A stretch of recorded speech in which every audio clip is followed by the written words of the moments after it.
do sexo frágil. Hoje somos guerreiras no mercado de trabalho, rainhas no lar, sedutoras na intimidade. Por todas essas razões, nós merecemos um espaço todo nosso. Entra no ar a partir de agora, Papo de Mulher. Aqui você tem voz, aqui você tem vez. Os nossos parceiros são Laboratório Vila Rica, Dr. Antônio Valentim Sâncio, Farese, Faculdade da Região Serrana, urologista Dr. Rômulo Santos, doutora Sidneia Aparecida Galo, ginecologista, POI, Centro de Odontologia Especializada, angiologista Dr. Edmar Pereira Olímpio, Loja Campeão, cirurgião plástica Catriine Martinelli, Patrícia Canal Estética, Restaurante Bom Apetite e Mafá Farmácia de Manipulação. Boa tarde para você sintonizada na Rádio Pomerana FM. Um prazer estar com você, trazendo mais uma edição do nosso Papo de Mulher. Para você que é MEI, pensa em ser MEI, ou para você que tem dúvidas sobre o ITR, esse é o tema de hoje do nosso Papo de Mulher, que recebe nos estúdios a professora de Administração e coordenadora do NUPAC, Viviane Zanetti, e Ésila Damasceno, aluna da Farese, que estão aqui com a gente hoje para falar sobre o assunto. Boa tarde. Boa tarde. Bem, é um prazer receber vocês aqui no nosso Papo de Mulher para falar desse assunto que, né, vai ajudar muita gente, né? Ajuda muita gente que queira do ITR, obrigatório, né? E o MEI para quem já está trabalhando como MEI e para quem pensa também em ser MEI. Bem, o que é o NUPAC? Vamos lá. Da Farese. Então, boa tarde, Marcinete, boa tarde a toda a nossa comunidade de Santa Maria. Para nós hoje é um prazer imenso, né, poder estar aqui, nesse momento, partilhando isso com a comunidade. O NUPAC. O NUPAC é um núcleo de práticas administrativas e contábeis vinculado à Faculdade Farese, né? Eu estou como coordenadora adjunta do núcleo e o coordenador geral Aramis Monteiro Ronar. Hoje o NUPAC, ele é um espaço para que os nossos alunos, eles possam cumprir no NUPAC o estágio obrigatório supervisionado. Então o NUPAC, ele está ali para quê? Para ter essa interação com a comunidade. Então o aluno não precisa mais fazer o estágio em empresas? Não, ele precisa, né? Ele tem também o estágio, mas ele tem umas horas complementares no NUPAC. Entendi. Que ele pode fazer, justamente para quê? Trazer a prática. Né? Toda a teoria que ele vê em sala de aula, ele vai colocar em prática. Por quê? Nós temos as parcerias, né? Nós estamos fechando parcerias com o Sebrae, também com o Sicredi, que está chegando agora em Santa Maria, né? Com o Hospital Evangélico. Nós vamos até ir ao Hospital Evangélico passar um dia para ver como que é o funcionamento do setor deles, que é um setor integrado de todos os hospitais. Então nós temos essa parceria para levar os nossos alunos a ter essa prática, a conhecer como funciona o mundo profissional, né? Então, quer dizer, uma coisa é você ver a teoria em sala de aula, outra coisa é você ver como que é colocado em prática no mercado de trabalho. Isso aí. E explica o que é o ITR. Marcinete, agradeço a oportunidade de estar aqui hoje na Rádio Pomerana, agradecer aos nossos ouvintes, a quem está nos assistindo. O ITR, ele é um imposto territorial rural. Ele é um tributo federal que ele tem apuração anual, é declarado anualmente. Ele tem como fato gerador a propriedade, o domínio útil de um imóvel rural ou a posse, até mesmo o usufruto desse imóvel. E como que ele é feito? É preenchido uma declaração, transmitida uma declaração via site do governo federal, via o programa gerador do ITR, com as informações correspondentes ao imóvel rural que essa pessoa possui, as informações dela, que é o titular, e demais informações que são necessárias para compreender qual será o valor desse tributo. E qual a importância da declaração deste tributo? A importância do ITR, ela se dá principalmente porque ela objetiva diminuir as áreas que são improdutivas. Por que que isso acontece? Porque quando a gente declara, se você é possuidor de um imóvel rural e você declara ele, e você paga mais caro quando você tem esse imóvel, ele não tem benfeitorias ou ele não tem plantações. Porque você paga pelo valor da terra que nós conhecemos como terra nua. Uhum. Então, o que isso propicia? Faz pensar o proprietário, que pagou em um ano um imposto um pouco mais alto, de ou fazer um reflorestamento, plantar árvores, ou cultivar nessas terras. vai fazer ele pensar para o próximo exercício o como é importante ele usufruir disso, para ele reduzir, por exemplo, esse imposto. Reduzir, por exemplo, os grandes latifúndios, que não é uma realidade aqui da nossa região, sim, mas é uma realidade de outros estados. Então esse é o principal objetivo, reduzir essas áreas que são improdutivas. E quem deve fazer a declaração do ITR? Quem faz a declaração do ITR são as pessoas físicas ou as pessoas jurídicas que são titulares do domínio útil de imóveis rurais, possuidoras, que são conhecidas, ou que são que têm usufruto de imóvel rural. Esses proprietários, titulares, eles devem preencher a declaração de imposto territorial rural até o último dia útil do mês de setembro, que nesse ano é dia 29 de setembro, próxima sexta-feira. 3 dias apenas, menos de 3 dias, né? E como é calculado o valor? Você falou ali de diminuir no próximo ano, é um incentivo, né? Mas como é calculado o valor atualmente? O cálculo do ITR, ele ocorre sobre o valor que nós denominamos terra nua tributável, o VTN. E como que funciona isso? O possuidor desse imóvel, ele tem um valor total de hectares do seu imóvel, e desse valor, são retirados benfeitorias, áreas de benfeitorias, áreas de culturas, de pastagens cultivadas e de florestas que estão plantadas.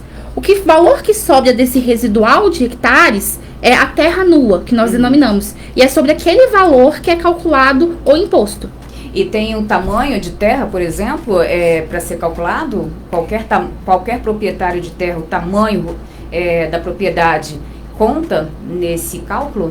Existem algumas classificações hoje em dia para denominar o que é um imóvel rural do que é um imóvel urbano. Uhum. Tanto que na zona rural a gente não pode ter lotes, como nós temos na zona. Porque aqui a gente já sabe que são pequenas propriedades, né, familiares, não são fazendas ou, como você citou, latifúndios, né? E essas pessoas fazem lotes das suas pequenas propriedades. Então, é nisso que a gente tem que pensar, porque muitas vezes a pessoa possui um lote na zona rural, só que isso não é denominado uma área rural. Por exemplo, não tem escritura. A maioria não tem. Tanto que a escritura é um dos documentos que são solicitados quando a pessoa vai declarar o ITR. Então, é nesse quesito aí que mora essa questão de hectares. O seu imóvel é realmente rural, ele é escriturado? Então, é nisso daí que a gente tem que pensar, porque tem muitos imóveis hoje em dia que são irregulares, ou que mesmo sendo regulares em tamanho, em hectare, eles não possuem escritura. E como é um documento que é necessário, então é nesse quesito que a gente tem que ter atenção. E não pesa aí nesse caso, já que a maioria da população aqui não tem escritura, vamos supor assim, ou para muitos que não têm escritura das suas terras, pesa aí não declarar, já que não tem escritura, o ITR? A gente vai falar um pouquinho também mais pra frente do que pode acontecer quando você não declara, né? Mas eu acredito que assim, você possui um imóvel, isso aí a gente entra em outros campos, é interessante que ele seja escriturado, que ele tenha toda a documentação. E isso daí por vários fatores. Por questões de solicitar um financiamento, solicitar um empréstimo. São documentos, por exemplo, para você solicitar um financiamento, para você solicitar um empréstimo, para o NAF, você tem que ter essa documentação. Sim. Você tem que ter escritura, você tem que declarar o ITR. Então, assim, são outros aspectos que a gente vai entrando de consequências, digamos assim, de não ter o ITR, de não ter sua escritura. A gente sabe que, infelizmente, é algo que acontece muito na nossa região. E a gente tem que falar que isso é algo para se trabalhar, para as nossas políticas serem trabalhadas, para regularizar essas terras. Atualmente o ITR para fazer tem que estar bonitinho, tem que ter escritura, tem que estar tudo certinho, tem que ter um tamanho mínimo. E mas as pessoas preferem não fazer, por exemplo? Para não precisar de pagar? Prefere. Muitas vezes a gente vê clientes que têm a escritura, que tem toda a documentação e às vezes não declara. E isso é ruim, porque quando ele vai fazer alguma coisa, eu preciso de um financiamento para fazer um cultivo, ele não consegue ter acesso a essas benfeitorias, a esses benefícios que o governo propõe, que os bancos, que as cooperativas propõem. Então, assim, é algo pra gente pensar e pra gente trabalhar, assim, nesse quesito. E o que não entra no cálculo do ITR? O que não entra são benfeitorias, são culturas, plantações, pastagens que são cultivadas e as florestas que têm plantadas. Então, todas essas áreas, por isso que é bom a gente ter conhecimento, ir num contador, ou os sindicatos também, alguns realizam, né? Ou no NUPAC, que lá nós temos alunos como eu, professores como a Viviane, pra gente entender. Porque às vezes a pessoa acaba pagando um valor que não é devido, porque ela não retira da sua área total, da sua escritura, essas relações. Então, tem uma fiscalização em cima disso para ver se está certinho ou como que é? As fiscalizações, elas existem, elas são previstas, mas teórica, né? Muitas vezes elas não ocorrem, mas tem sim fiscalizações, tanto por parte dos municípios, deveria possuir fiscalização pelas prefeituras, quanto por federal, sendo um imposto que ele é de competência federal. Então assim, muitas vezes a gente não vê na prática essas fiscalizações, mas elas existem na teoria e elas deveriam ser realizadas. Por falar em imposto, para onde vai esse dinheiro aí do ITR? Como a gente falou, o ITR ele é um imposto de competência federal e ele é teoricamente fiscalizado, né, também pelos municípios. Então, parte ela fica com o governo federal naquele ano de exercício e ele entra no orçamento da União nos anos subsequentes ao exercício e parte do imposto vai para as prefeituras dos municípios onde tem fazenda. Então essa arrecadação aí ela é distribuída, parte para o governo federal, parte para os municípios. Sim. E o que ocorre então com quem não declara ITR? A gente até deu uns spoilers, né? Falamos um pouquinho. Quem perde o prazo paga uma multa. Essa multa, ela é calculada proporcionalmente ao valor que seria do imposto devido. A gente diz que, normalmente, esse valor ele é 1% ao mês, ou a fração daquele atraso. E ele é calculado, esse 1%, sobre o valor devido do imposto. O valor devido do imposto seria de R$200. Vai calcular a multa sobre 1% desse valor. E quem não deveria pagar, quem é isento, paga um valor assim simbólico. Tem até aqui que é de R$50. Caso o imóvel, por exemplo, ele seja imune por alguma isenção ou ele não seja tributável por causa do tamanho e a pessoa não declarar e houver uma fiscalização, ela vai pagar uma multa simbólica de R$50. Ou 1% sobre o valor devido ou R$50 se não fosse devido. E como a gente falou lá em cima, quem não declara ou não paga o ITR, ele não consegue vender o terreno. Pode ter dificuldades quando for vender o terreno e dificuldades para obter financiamentos. Porque o banco, a cooperativa de crédito, quando vai fazer os financiamentos para a NAF, ela exige essa documentação toda em dia. Então seria isso, tanto a multa quanto não obter financiamentos. Sim. Partindo agora do ITR para o MEI, que só vem crescendo no Brasil, né? Para quem, no caso do MEI, são muitos aqui em Santa Maria de Itibá? Pois é, Marcinete. Um levantamento que nós temos da Sala do Empreendedor, levantamento de julho de 2023, nós temos 2.281 MEIs para 45 mil habitantes, né? São bastante profissionais já, né, que estão formalizados, né, dentro do MEI, isso é muito importante. E o que mudou para o MEI nos últimos tempos? Pois é, então vamos lá. Para 2023, o que nós temos de mudança? A emissão de nota fiscal. Nota fiscal pelo MEI, antes era emitido no portal da Prefeitura de Cariacica, da Serra, onde fosse executado. Aqui em Santa Maria. Aqui em Santa Maria também. Então, hoje não. Hoje é emitido tudo pelo site do governo, pelo site do Gov, né? Então, foi padronizada a emissão da nota fiscal. Isso foi uma coisa importante que aconteceu para o MEI. E outros têm andamento, mas ainda um projeto de lei, né? Ainda está tramitando, que é a alteração do faturamento anual de 81 mil para 144 mil. E a alteração também de ter um funcionário passando para ele poder ter 2 funcionários. Isso também é uma mudança importante, né? Que está no projeto de lei, está tramitando, mas ainda não foi sancionado. Vou falar em funcionário, lembrando que o MEI pode assinar uma carteira de um funcionário? Pode assinar carteira, ele pode ter um funcionário registrado. Né? Até mesmo, eu gostaria de colocar aqui, o NUPAC, quando nós damos essa assessoria, né, ao MEI, tanto para você abrir o MEI, você é informal, você está precisando regular a sua situação, então nos procure, nós vamos te assessorar para você abrir. Eu tenho que alterar meus dados cadastrais também, dar baixa no MEI. Eu preciso contratar um funcionário, como que eu faço? Né? O que é exigido, o que eu vou pagar? Então isso aí tudo pode nos procurar, porque nós estamos lá justamente para dar essa assessoria e essa ajuda à comunidade. Surgiu a dúvida agora. Tem algum diferencial ao contratar um funcionário do MEI para uma empresa normal, de pequeno porte? Ou é tudo ali na mesma medida? Não, o tributo que o empregador como MEI, né, ele vai pagar é 12%. Sim. Né, 8% de fundo de garantia e 3% de INSS. E quais as obrigações do microempreendedor individual? Então, o microempreendedor individual tem que estar atento, porque ele tem que fazer a declaração mensal, a DAS, né? Tem que fazer a declaração ali, fez as vendas, a venda ou prestação anual, de serviço. Né? Não, temos a anual e temos a mensal. A DAS é mensal. Todo mês é o pagamento. É o pagamento, o Sim. valorzinho que ele paga ali como MEI, né? Então, esse pagamento do MEI, deixa eu pegar aqui os valores só para te passar. Mudou também esse ano, né? Os pagamentos do MEI, eles estão assim, olha. Você paga 12% se for MEI caminhoneiro, 5% em cima do salário, MEI normal, né? Acrescido de R$1 de ICMS de comércio e indústria e R$5 de ISS. Então, essa é a taxa que você paga ali como MEI. Né? Então, a DAS você faz mensal, a DAS-N você faz a declaração anual, né, do Simples Nacional. Você declara como se fosse um imposto de renda, você vai declarar o imposto de renda da pessoa jurídica. Então, você não pode deixar também de fazer.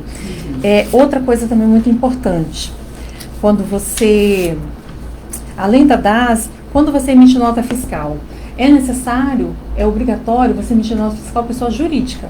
Prestou serviço para uma empresa, você vai emitir a nota fiscal. E também de fazer um relatório, né, acerca de todo o serviço, todo o produto que você vendeu. E esse relatório você deve guardar junto à sua nota fiscal durante 5 anos. Para quê? Para casos de fiscalização. Se algum dia você for, né, fiscalizado, você tiver necessidade de apresentar, você tem essa documentação com você. O MEI e Simples Nacional, qual a diferença? Pois é. O MEI é empresa, né? O MEI é o microempreendedor individual. E já o Simples Nacional, não, é um tributo. Então, o Simples Nacional é um regime tributário específico para pequenos negócios, né? É diferente. Tem a redução ali da carga, né, de impostos, a simplificação dos processos de cálculo, esse é o Simples Nacional. Mas o MEI está dentro do Simples Nacional. Declaração que ele faz. Voltando ali para a pergunta anterior, sobre emitir nota fiscal para pessoa jurídica, mas uma pessoa física também ela pode exigir uma nota fiscal também, né? Porque a gente sabe que a nota fiscal é importante. Sim, pode, nós podemos, né? E o MEI pode fazer essa nota fiscal, isso aí sem custo nenhum. Isso. Só lembrando aqui uma diferença, porque às vezes a pessoa às vezes confunde, né? O MEI é microempresa, né? O MEI, ele tem um faturamento anual até 81 mil. A microempresa é a receita anual até 360 mil. E a empresa de pequeno porte é de 360 a 4 milhões e 800. Então, existe essa diferença. Então, às vezes, a pessoa não sabe, né? Esse tempo atrás, eu peguei um escrito falando de microempresa. Eu falei assim, não, mas não é microempresa, seria MEI. Porque o faturamento, né, é só até 81 mil. Então, tem que ter esse cuidado. E, muitas vezes, a pessoa informal, ela quer se tornar MEI, mas ela não sabe como se enquadrar. Então, pode nos procurar, nós vamos estar ali, né, para ajudar, para dizer o que ela precisa. O sistema é fácil. É fácil você entrar e fazer o seu cadastro como MEI, mas muitas pessoas têm essa dificuldade de mexer, né, com o sistema em si. Então, se quiser, eu trabalho informal já há tantos anos, eu gostaria de formalizar a minha profissão, nos procure. A gente vai abrir o sistema com você, né? Nós vamos fazer todo o seu cadastro, você vai sair dali com o seu CNPJ, tudo certinho. E através do MEI, para quem está informal, ele pagando DAS mensal, ele tem direito à aposentadoria, todas essas coisas, tem os né? direitos da Previdência, né? O direito à aposentadoria, uma licença maternidade, né? Daí a importância de sair do individual, então, e partir para o MEI. Para você estar formalizado. Se você está formalizado, você faz o pagamento, né, do seu tributo mensal, você tem direito. Quer dizer, você sofreu um acidente, você tem direito ao INSS, você tem direito a uma licença maternidade, a sua aposentadoria, né, garantia ali de um salário mínimo. Então, quer dizer, o importante hoje é estar formalizado. Com certeza. Né? E um detalhe importante que também até o nosso colega do Sebrae trouxe na nossa palestra, de você pagar o seu DAS em dia, para que ele possa ser realmente aquela contribuição ser contada. Né? Porque se você atrasa, você corre o risco de não contar o seu tempo ali que você está pagando nele. Mas tem essa questão toda de baixar o aplicativo também do INSS, para verificar, né? Se está contando ali em contribuições. Não, com certeza. Mas é o que eu te falo, muitas pessoas trabalham com individual, né? Microempreendedor individual, e ele não consegue ter acesso, né? Porque às vezes, assim, para nós, às vezes, é uma coisa mais simples, tranquila, né? Por exemplo, você pega os nossos estudantes, né, Ésila? Lá, é muito simples. Eles entram muito facilmente em qualquer aplicativo, já vê informação, já passa. Agora, uma pessoa, às vezes, que não tem tanta habilidade, vai ter um pouco de dificuldade. Então, nós queremos o quê? Nos colocar à disposição da comunidade. Para essas informações, o que precisar, né? Não somente o ITR, não somente o MEI, o imposto de renda que foi no semestre passado, mas para qualquer coisa que a pessoa precisa. Eu preciso de uma ajuda para resolver um problema, tá? Conversa conosco. Se a gente não conseguir te ajudar, nós vamos conseguir te encaminhar. Um problema na área contábil, né? Sim. O administrativo. Mas, por exemplo, nós da Farese, nós temos também o núcleo de práticas jurídicas, né? Vai que ele tem uma situação que nós não podemos ajudá-lo, mas o outro núcleo consegue, também nós podemos encaminhar. Então, nós queremos isso, assim, vai até a faculdade, até o núcleo, estamos ali à disposição mesmo da comunidade. O MEI é obrigado a contratar um contador? Não. Tá? O interessante do contador é porque ele está muito mais por dentro das atualizações, igual esse projeto de lei que está tramitando, né? Com certeza, ele vai saber muito mais rápido dessa situação, se foi sancionado ou não, do que nós que estamos ali no dia a dia trabalhando. Então, a importância do contador é isso, as informações estão mais ali, né, à mão, e ele vai te lembrar sempre da sua contribuição, né, você não vai esquecer. Agora, não é obrigatório, se ele quiser imprimir a DAS dele em casa e ir lá pagar, quiser fazer sua declaração anual também, ele consegue fazer. Sim. E quem pode ser MEI? É só parte do individual para ser MEI? Não, né? Tem critérios também, né? Pode ser MEI, né, o individual ou todos aqueles que tiverem faturamento anual até 81 mil. Mas tem que comprovar a profissão ali, algum tempo de comprovação? Profissões, ele tem 450 opções, né, que ele vai verificar qual serviço eu quero prestar, o que eu quero vender, qual área que eu quero trabalhar. Ele tem as opções. Quando ele faz o cadastro do MEI, ele vai se cadastrar, ele vai ali escolher as opções que ele quer trabalhar, né? E interessante também que esse consultor falou conosco, e tem pessoas às vezes que colocam coisas muito aleatórias, né? Ele presta um serviço numa indústria e coloca que ele faz, por exemplo, serviço de gráfica, com mecânica. Então, assim, tenta pegar um nicho, né, de trabalho. Então, escolhe o que você quer fazer. Realmente você é prestador de serviço? Realmente você vai trabalhar com vendas, comércio de produto? Então, ali você vai escolher, você tem muita opção. A pessoa fica até confusa na hora que ela vai olhar, porque tem muitas opções. Então, ela vai escolher, vai se cadastrar, faz a formalização até 81 mil. Se ela faturar acima disso, aí ela já passa para outra categoria. E só pode ter um funcionário.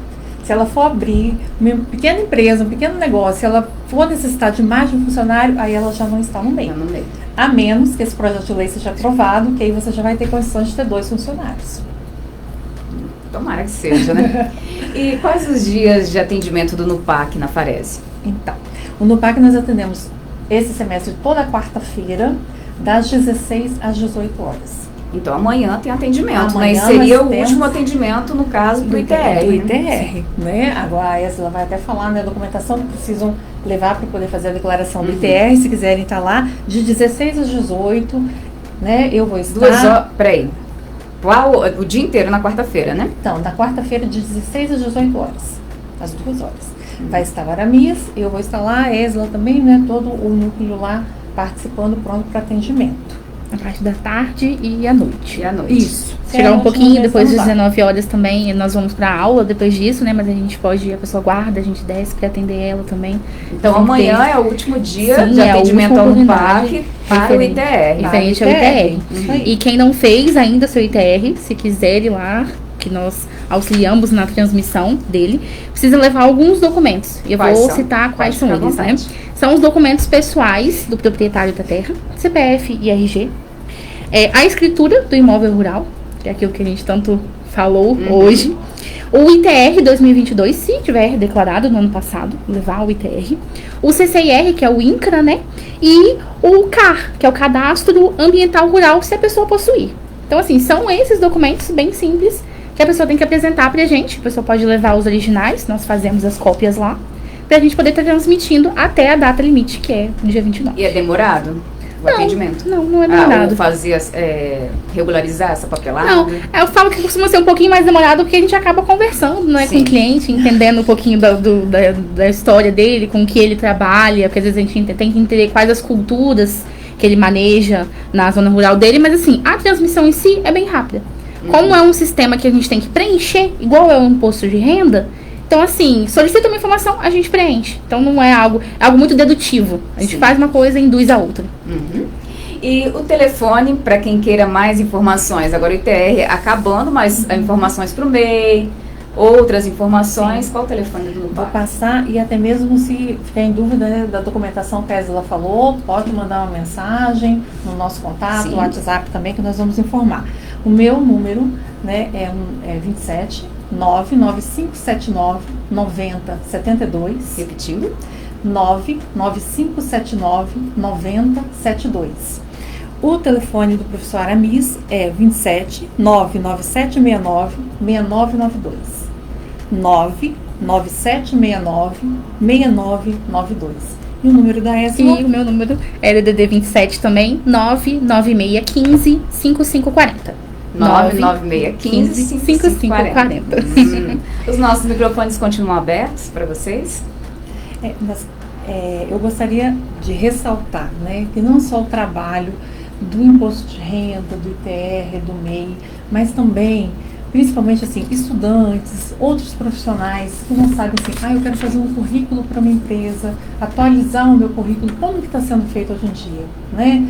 Então, eu gostaria de fazer uma entrevista, eu tenho dúvida, como que é uma entrevista de emprego, como que é uma dinâmica, bem, né? Então, pode ir lá, nós vamos ter pessoas para te atender, para te ajudar, você entender isso aí também. Então, nós estamos assim, realmente, Marcinete, para fazer essa parceria e ajudar a nossa comunidade de Santa Maria, né, e todas as regiões aqui adjacentes, tá bom? O nosso objetivo aqui hoje, né, é demonstrar que nós estamos de portas abertas. O período que a gente fica na quarta-feira, ele é pequeno, de 16 até as 19, ou mesmo que seja até as 22, mas nós disponibilizamos os nossos números pessoais de telefone. Então, se a pessoa tiver dúvida, pode mandar mensagem. Se a gente não responder na hora, quando a gente tiver um tempinho, a gente vai responder. Porque realmente esse é o nosso objetivo, da Viviane, do Aramis como professores e meu como alunos. Demonstrar que nós estamos querendo estar junto com a sociedade, junto com a comunidade. O que a gente pode fazer por eles e o que eles podem fazer pelo ensino. Eu acho que o ensino move, a gente fala muito isso. Então a gente quer abrir a porta realmente da instituição para estar junto com a sociedade. É o que a gente quer deixar. E agradecer você, Marcinete, pela oportunidade. E a Rádio Pomerana, por nós estarmos aqui hoje. Eu que agradeço, parabéns pelo trabalho de vocês. Uma boa tarde. Muito obrigada. Eu agradeço, Marcinete, muito obrigada por esse momento maravilhoso passado com vocês, tá bom? E a toda a comunidade. Uma boa tarde, Ésila e Viviane. Obrigada. Bem, para você em sintonia com a Pomerana FM, o nosso Papo de Mulher se despede por hoje, agradecendo a sua audiência, o seu carinho e até a próxima quinta-feira. A quinta-feira que vem nós vamos falar sobre o espiritismo aqui no Papo de Mulher. Um grande abraço para você, beijo especial e até quinta.